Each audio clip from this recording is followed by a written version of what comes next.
हमारे इस YouTube channel के सेगमेंट फास्ट न्यूज में आप तमाम का इस्तकबाल है। इस वीडियो में आप देख सकते हैं कमेंटों में बहुत ज्यादा खबरें। तो आइए शुरू करते हैं वीडियो को और देखते हैं आज की ताजा तरीन खबरें।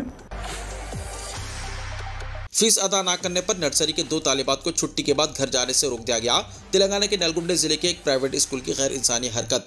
स्कूल फीस अदा न करने पर एक स्कूल इंतजामिया ने नर्सरी के 2 तालिबात को स्कूल में बंद कर दिया। यह गैर इंसानी सुलूक तेलंगाना के नलगुंडा जिले के एक प्राइवेट स्कूल में पेश आया।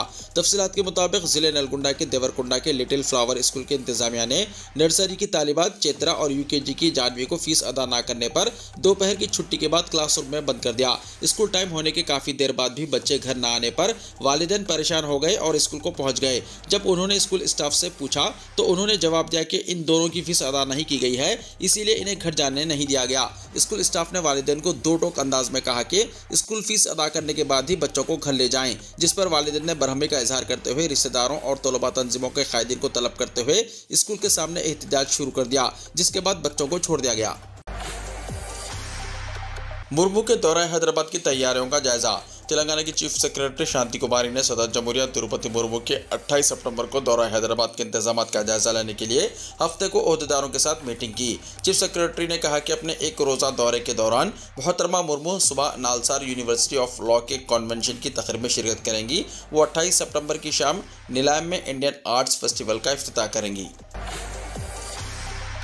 मूसा नदी को तरक्की देने के प्रोजेक्ट की पेशरफ्त। तेलंगाना हुकूमत मूसा नदी को तरक्की देने और साफ सफाई के कामों का इतवार से आगाज कर रही है। मूसा नदी के आबगिर इलाकों में 12,000 गैर मजाज तामीरात होने की निशानदही करते हुए यहाँ के मकीनों को डबल बेडरूम मकानात में मुंतकिल करने की तैयारियां कर रही है। रियासत में कांग्रेस हुकूमत कायम होने के बाद chief minister A Revanth Reddy Musi नदी प्रोजेक्ट को तरक्की देने के लिए खुसूसी दिलचस्पी दिखा रहे हैं। बैरूनी ममालिक के दौरों के दौरान भी मूसा नदी को तरक्की देने के लिए मुख्तलिफ नदियों का मुआयना किया है और माहिरीन से भी तबादला ख्याल किया है।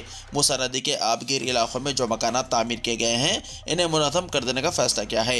यहाँ मुक़ीम अवाम को बेघर करने के बजाय डबल बेडरूम मकानात देने का फैसला किया है।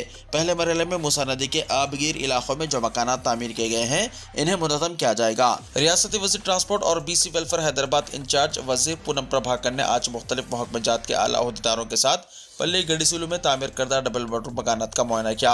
ये डबल बेडरूम मकानात मूसा नदी के मुतासरीन को देने का जायजा लिया जा रहा है। मूसा नदी को तकरीबन 55 किलोमीटर तक तरक्की देने का मंसूबा तैयार किया गया है, जहां 12,000 गैर मजाज तामीरात होने की निशानदही की गई है। गैर मजाज तामीरात को हटा देने की जिम्मेदारी हैड्रा को सौंप देने का इल्म हुआ है। पूनम प्रभाकर ने कहा कि चीफ मिनिस्टर ने मूसा नदी को सयाहती मरकज़ में तब्दील करने का फैसला किया है, जिसके तरक्याती कामों का आगाज़ किया जा रहा है। उन्होंने ताउन करने की आवाम से अपील की है। हैड्रा की कार्रवाई। कोकापेट में गैर मजाज तामीरात मुनहदम कर दी गई। तालाबों और नहरों के FTL और बफर जोन्स के अलावा सरकारी अराज़ियात पर गैर मजाज कब्ज़ों को बर्खास्त करने के लिए तश्कील दी गई। Hyderabad disaster response and assets monitoring and protection यानी हैड्रा की कार्रवाई का सिलसिला जारी है। इस इदारे ने आज कोकापेट में गैर मजाज कब्ज़ों को मुनहदम कर दिया। सर्वे नंबर 147 पर सरकारी अराज़ी पर कब्जा करते हुए की गई गैर मजाज तामीरात को हैड्रा ने आज सुबह मुनहदम कर दिया। डिप्टी चीफ मिनिस्टर भट्टी विक्रमार्का अमेरिका और जापान के दौरे पर रवाना। तेलंगाना के डिप्टी चीफ मिनिस्टर भट्टी विक्रमार्का अहदेदारों के एक वफ्द के साथ आज अमेरिका और जापान के दौरे पर रवाना हो गए। सरमायाकारों को तेलंगाना में सरमायाकारी करने की दावत देने और साथ ही माइनिंग ग्रीन पावर सेक्टर से मुताल्लिक़ जदीद तकाज़ों का मुताला करना भी इस दौरे में शामिल है। यह दौरा 21 सितंबर से 4 अक्टूबर तक जारी रहेगा। डिप्टी चीफ मिनिस्टर अपने इस बैरूनी ममालिक के दौरे के दौरान माइनिंग ग्रीन पावर सेक्टर से मुताल्लिक़ बैनुल-अक़वामी एक्सपो में शिरकत करेंगे। इसके अलावा मारूफ कंपनियों के हेडक्वार्टर्स का दौरा करते हुए सरमायाकारों से मुलाकात करेंगे। डिप्टी चीफ मिनिस्टर भट्टी विक्रमार्का 24 और 25 सितंबर को लास वेगास अमेरिका में मुनक़्क़िद होने वाले इंटरनेशनल माइनिंग एक्सपो में शिरकत करेंगे। गवर्नमेंट स्कूल्स के तलबा के लिए तकरीरी मुकाबले। जनाब मोहम्मद इकबाल सदर TSTU ज़िले हैदराबाद के मुताबिक माह मिलादुन्नबी सल्लल्लाहु अलैहि वसल्लम के मौके पर तेलंगाना स्टेट टीचर्स यूनियन की जानिब से हैदराबाद के गवर्नमेंट स्कूल्स के तलबा के लिए तकरीरी मुकाबले 28 सितंबर 2024 बरोज़ हफ्ता बामुकाम उर्दू घर मुगलपुरा बवक्त 9 बजे सुबह मुनक़्क़िद होंगे।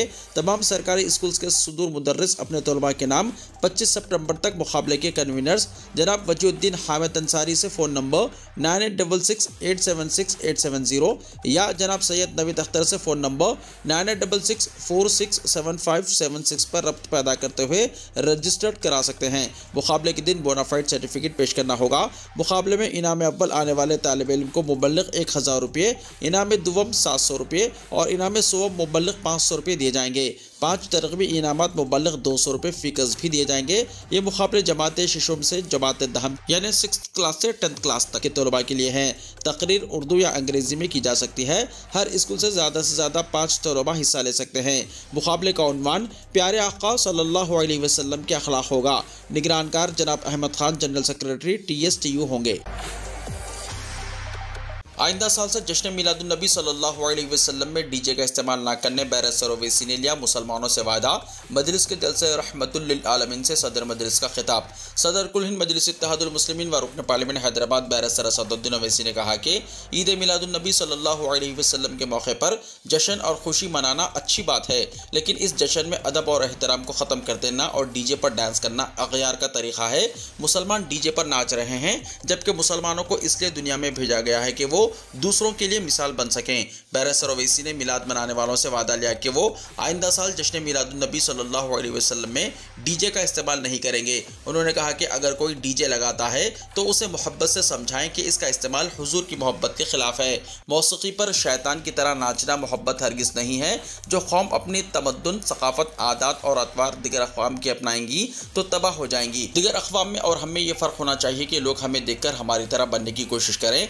दिगर अक़वाम की तक़लीद में बहरूपिया बन रहे हैं। सदर मजलिस ने कहा कि जब हुजूर अकरम सल्लल्लाहु अलैहि वसल्लम इस दुनिया में तशरीफ़ लाए तो ईरान में 1000 साल से जलने वाला आतिशकदा में आग बुझ गई, लेकिन मोहब्बत रसूल के नाम पर निकाले जाने वाले जुलूस के डीजे की वैन में आग लगने से मुसलमानों की बदनामी हुई। बैरसर ओवैसी ने कहा कि डीजे हरगिज़ नाकाबिल कबूल है। हुकूमत को चाहिए कि वो डीजे के इस्तेमाल पर पाबंदी लगाए, इस सिलसिले में ज़रूरी फैसला करे। डीजे के इस्तेमाल के लिए जो पैसा खर्च होता है इसे फलाही कामों में खर्च करे। वक्फ तरमीमी बिल, मुश्तरका पार्लिमानी कमेटी का 5 रियासतों का दौरा, तेलंगाना भी शामिल।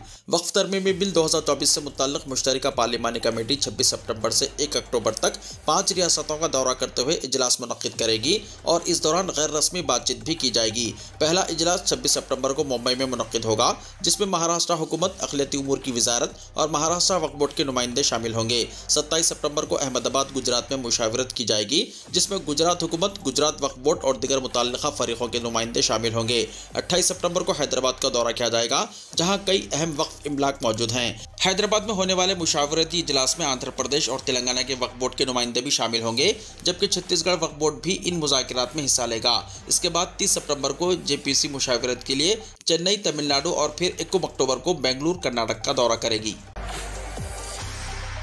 हैदराबाद में गरज चमक के साथ तूफानी बारिश। हैदराबाद शहर में हफ्ते की शाम तकरीबन 7 बजे से कई इलाकों में गरज चमक के साथ तूफानी बारिश हुई।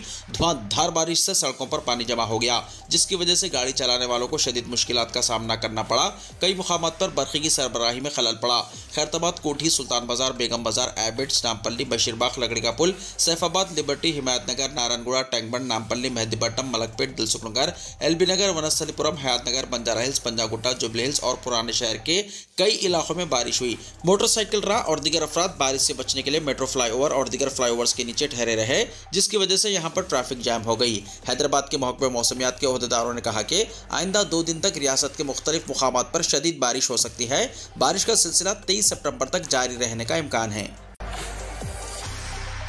कांग्रेस राहुल गांधी को मिलने वाली धमकियों के खिलाफ मुल्क गिर एहतजाज करेगी, खड़गे ने कहा।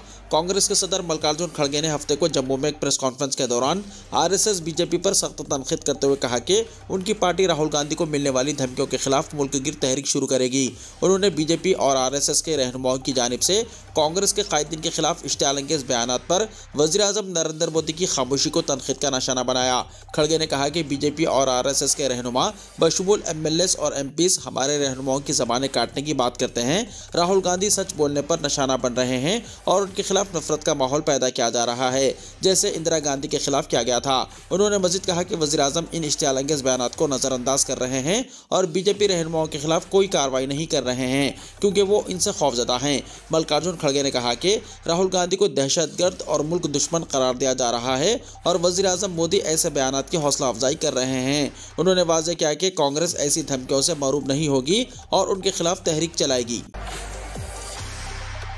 ईद और मुहर्रम के मौके पर 2 मुफ्त गैस सिलेंडर देने अमित शाह का वादा। मरकजी वज़ीर दाखिला और बीजेपी लीडर अमित शाह ने जम्मू एंड कश्मीर की आवाम से वादा किया कि बीजेपी इख्तिदार में आने पर ईद और मुहर्रम के मौके पर 2 मुफ्त गैस सिलेंडर दिए जाएंगे। अमित शाह हफ्ते को जम्मू पहुंचे। इस दौरान एक रैली से खिताब करते हुए उन्होंने ये ऐलान किया। मेंढर में एक इंतखाबी जलसे आम से खिताब करते हुए मरकजी वज़ीर दाखिला अमित शाह ने कहा कि अब्दुल्ला मुफ्ती और नेहरू गांधी खानदान ने 90 की दहाई से जम्मू एंड कश्मीर में दहशतगर्दी फैला रखी है। दूसरी तरफ वज़ीर आज़म नरेंद्र मोदी की क़यादत में बीजेपी हुकूमत जम्मू एंड कश्मीर से दहशतगर्दी को खत्म करने यहाँ के नौजवानों को पत्थर के बजाय लैपटॉप दिए हैं। मोबाइल टैरिफ में इजाफे का असर। BSNL को छोड़कर सभी टेलीकॉम कंपनियों को सार्फिन ने दिया झटका। मुख्तलिफ टेलीकॉम कंपनियों के जरिए मोबाइल टैरिफ में किए गए इजाफे से सरकारी कंपनी BSNL को फायदा हो रहा है, जबकि रिलायंस जियो, एयरटेल और वोडाफोन आइडिया जैसी कंपनियों को नुकसान का सामना करना पड़ रहा है। टैरिफ में इजाफे के बाद जुलाई के महीने में BSNL वाहिद ऐसी टेलीकॉम कंपनी रही जिसके सार्फिन की तादाद में तेजी आई। PTI की एक रिपोर्ट में टेलीकॉम रेगुलेटरी ट्राया के हवाले से जानकारी दी गई है कि जुलाई महीने के दौरान सरकारी टेलीकॉम कंपनी BSNL के सार्फिन की तादाद में 29.4 लाख से ज्यादा का इजाफा हुआ। इस महीने में बाकी टेलीकॉम कंपनियों के सार्फिन की तादाद में कमी देखी गई है। भारतीय एयरटेल कंपनी को सबसे ज्यादा 16.9 लाख मोबाइल सब्सक्राइबर्स का नुकसान हुआ है। इसी तरह वोडाफोन आइडिया के सब्सक्राइबर्स की तादाद 14.1 लाख की और रिलायंस जियो के सार्फिन की तादाद में 7.58 लाख की कमी दर्ज की गई है। सभी टेलीकॉम इंडस्ट्री की बात करें तो जुलाई महीने में सब्सक्राइबर्स बेस थोड़ा कम होकर 120.517 करोड़ पर आ गया है, जो एक महीने पहले 120.564 करोड़ पर था। टेलीकॉम कंपनियों ने गुज़िश्ता दिनों मोबाइल खिदमात को महंगा कर दिया था। मोबाइल टैरिफ में इजाफा 21 जुलाई से नाफिज हुआ था। इसके बाद इसी महीने से टेलीकॉम कंपनियों को सार्फिन से हाथ धोना पड़ रहा है। टेलीकॉम कंपनियों ने मोबाइल टैरिफ को 10 से 27% की रेंज में बढ़ाया था। हालांकि BSNL वाहिद कंपनी थी जिसने सार्फिन पर कोई बोझ नहीं डाला, जिसका फायदा अब इसे मिल रहा है। टैरिफ में इजाफे के बाद शुमाल मशरक, महाराष्ट्र, राजस्थान, मुंबई, कोलकाता, तमिलनाडु, पंजाब, बिहार, मगरबी बंगाल, उत्तर प्रदेश, हरियाणा और आंध्र प्रदेश टेलीकॉम सर्कलों में मोबाइल यूजर्स बेस में कमी आई है। ट्राई के एदाद-ओ-शुमार के मुताबिक जुलाई महीने में फिक्स्ड लाइन कनेक्शन सेगमेंट में सार्फिन की तादाद करीब 1% बढ़कर 355.6 लाख पर पहुंच गई है। एक महीने पहले इनकी तादाद 351.1 लाख पर थी। आतिशी ने दिल्ली के चीफ मिनिस्टर के तौर पर हलफ लिया। आम आदमी पार्टी की सीनियर लीडर आतिशी ने हफ्ते को यहां राजनिवास में चीफ मिनिस्टर के ओहदे का हलफ लिया। इनके साथ 5 दिगर वज़रा ने भी हलफ लिया। लेफ्टिनेंट गवर्नर VK सक्सेना ने आतिशी को चीफ मिनिस्टर का हलफ दिलाया। मोहतरमा आतिशी ने अपने 5 काबीनी वज़रा गोपाल राय, कैलाश गहलोत, सौरभ भारद्वाज और इमरान हुसैन और मुकेश अहलावत के साथ हलफ लिया। इनमें से 4 केजरीवाल हुकूमत के दौरान भी वजीर के ओहदे पर फायज थे, जबकि मुकेश अहलावत को पहली बार काबीना में शामिल किया गया। मिस्टर अहलावत सुल्तानपुर माजरा से रुकन असेंबली हैं, जो एक रिजर्व सीट है। वो साल 2020 में पहली बार MLA मुंतखब हुए थे। वाज़ेह है कि मिस्टर अरविंद केजरीवाल ने मुबैना शराब घोटाले के इल्ज़ाम में तिहाड़ जेल से जमानत पर बाहर आने के बाद 17 सितंबर को चीफ मिनिस्टर के ओहदे से इस्तीफा दे दिया था। इस्माइल हनिया की शहादत, सफ़ीर पर हमला, फिर भी इसराइल पर हमला करने से क्यों पीछे है ईरान। पेजर धमाके के बाद इसराइल और ईरान के दरमियान तनाज़ा काफ़ी बढ़ गया है। हालिया धमाके में ईरान के सफ़ीर मुज्तबा अमानी भी शदीद ज़ख्मी हो गए। इस हमले में इनकी आंख पर चोट आई है। इस वाक़े के बारे में अक़वाम मुत्तहिदा में ईरानी सफ़ीर ने कहा कि वो इस हमले के खिलाफ कार्रवाई करेंगे। ईरानी सफ़ीर ने कहा कि ईरान बैनुल-अक़वामी क़वानीन के तहत अपने हुकूक़ का तहफ़्फ़ुज़ करेगा। लेबनान और ईरान ने इन हमलों का इल्ज़ाम इसराइल पर आयद किया है। आपको बताते चले कि इससे पहले हमास के रहनुमा इस्माइल हनिया को तेहरान में शहीद कर दिया गया था। इसके बाद ईरान ने कहा था कि वो इस कत्ल का बदला लेगा, लेकिन उन्होंने अभी तक इसराइल पर हमला नहीं किया है। ख्याल किया जाता है कि ईरान एक मुकम्मल जंग और भारी नुकसान से बचने की कोशिश कर रहा है। साथ ही अब तवज्जो इस बात पर मरकूज है कि ईरान अपने सफ़ीर पर हमले के बाद क्या इक़दाम करेगा। इराक़ के साथ कई सालों से जारी जंग में ईरान को बहुत ज़्यादा नुकसान उठाना पड़ा है। इस जंग ने ईरान को मुआशी और समाजी तौर पर तबाह कर दिया। इस जंग के बाद ईरान किसी भी कीमत पर एक और जंग नहीं चाहता। इराक़ पर अमेरिकी हमले के बाद ईरान ने अपनी प्रॉक्सी पर एतमाद का इजहार किया है, लेकिन अब इसे अगले मरहले के लिए बहुत ज़्यादा वसाइल की ज़रूरत है। ईरान के सामने सबसे बड़ा मसला यह है कि अगर इसने इसराइल पर हमला किया तो अमेरिका भी इस जंग में बराह रास्त मुलव्विस हो जाएगा। इससे इसे माली तौर पर बहुत ज़्यादा नुकसान होगा। हाल ही में ईरान ने हमास और हिजबुल्लाह जैसे ग्रुपों की मदद से अपने मफादात हासिल करने की कोशिश की है। ईरान इस वक्त इलाक़ाई जंग से दूर रहना चाहता है। ईरान के लिए इस वक्त रेड लाइन तेल और गैस की सहूलियात, बंदरगाहें और डैम, इलाक़ाई सालमियत और इसके सरबराह मुमलिकत की सलामती सबसे पहले आती है। एलन मस्क दुनिया के पहले खरबपति बन जाएंगे। दुनिया में दौलत की जंग जारी है और जल्द ही एक मारूफ कारोबारी शख्सियत दुनिया की पहली खरबपति शख्सियत का एजाज पाने वाली है। अमेरिकी मीडिया CNN के मुताबिक एलोन मस्क, जो टेस्ला कंपनी के साथ दुनिया भर में मकबूल सोशल मीडिया ऐप एक्स के भी मालिक हैं, जल्द ही तमाम दौलतमंदों को पीछे छोड़ते हुए दुनिया के पहले ट्रिलियनियर यानी खरबपति डॉलर्स करेंसी में बन जाएंगे। रिपोर्ट के मुताबिक मस्क, जिनकी इस वक्त दौलत का हजम 250 अरब डॉलर के करीब है और वो दुनिया के चोटी के अमीर तरीन अफराद की फहरिस्त में भी शामिल है। इनके टेस्ला कंपनी के इलेक्ट्रिक गाड़ियों और सोशल मीडिया से लेकर स्पेस रॉकेट्स तक और दीगर कारोबार हर गुजरते दिन के साथ मजीद वसी होते जा रहे हैं, जिसके नतीजे में वो जल्द ही दुनिया के पहले खरबपति डॉलर बन सकते हैं। वीडियो को लाइक शेयर कीजिए और हमारे इस YouTube चैनल को सब्सक्राइब करते हुए इसके बेल आइकॉन को भी प्रेस कर लीजिए ताकि ऐसी ही ताज़ा तरीन खबरों का नोटिफिकेशन सबसे पहले आपको मिलता रहे।